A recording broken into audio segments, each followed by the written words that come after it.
मुंबई मनपा निवडणुकीसाठी मनसे अध्यक्ष राज ठाकरे आणि उद्धव ठाकरे यांनी बुधवारी युतीची घोषणा केली। या युतीमुळे मुंबईतील 67 प्रभागांमध्ये दोन्ही पक्षांची ताकद अधिक वाढलेली आहे। विधानसभा निवडणुकीमध्ये प्रभागनिहाय मिळालेल्या मतांनुसार मनसेनं मराठी बहुल, वरळी, शिवडी, माहीम, घाटकोपर, विक्रोळी, भांडूप अशा विधानसभेतील एकूण 67 प्रभागांपैकी 39 प्रभागांमध्ये महाविकास आघाडीचे तर 28 प्रभागांमध्ये महायुतीचे उमेदवार आघाडीमध्ये होते।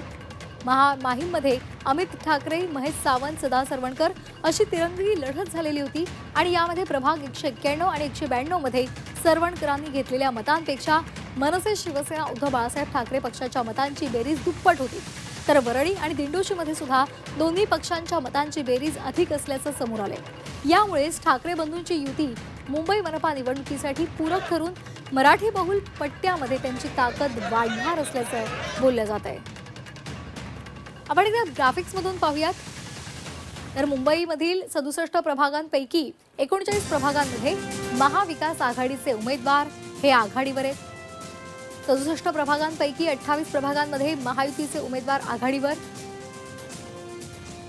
माहीम दादर विधानसभा मतदारसंघात शिवसेना उद्धव बाळासाहेब ठाकरे पक्ष, मनसे आणि शिवसेना अशी तिरंगी लढत झाली। प्रभाग क्रमांक 191, 192 मध्ये सरवणकरांच्या मतांपेक्षा शिवसेना उद्धव बाळासाहेब ठाकरे पक्षाच्या उमेदवारांची खरंतर जास्त त्यामध्ये सरशी होती।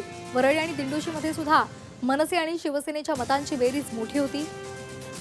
वरळी आणि दिंडोशीमध्ये शिवसेना उद्धव बाळासाहेब ठाकरे पक्ष आणि मनसेच्या मतांची बेरीज मोठी आहे। वरळीमध्ये प्रभाग क्रमांक 199, 194 मध्ये मिलिंद देवरांना मिळालेल्या मतांपेक्षा शिवसेना उद्धव बाळासाहेब ठाकरे पक्ष आणि मनसेच्या मतांची बेरीज अधिक आहे। दिंडोशीमध्ये 7 पैकी 6 प्रभागांमध्ये विजयी उमेदवारांच्या मताधिक्यापेक्षा सुद्धा यांची बेरीज जास्त आहे। क्रमांक 37 मध्ये शिवसेनेचे संजय निरुपम यांना 11,810 मतं मिळाली। शिवसेना उद्धव बाळासाहेब ठाकरे पक्षाच्या सुनील प्रभूंना 8,974 मतं मिळाली। मनसेच्या भास्कर परब यांना 3,101 मतं मिळाली। शिवसेना उद्धव बाळासाहेब ठाकरे पक्ष आणि मनसेला एकूण 12,075 मतं मिळाली।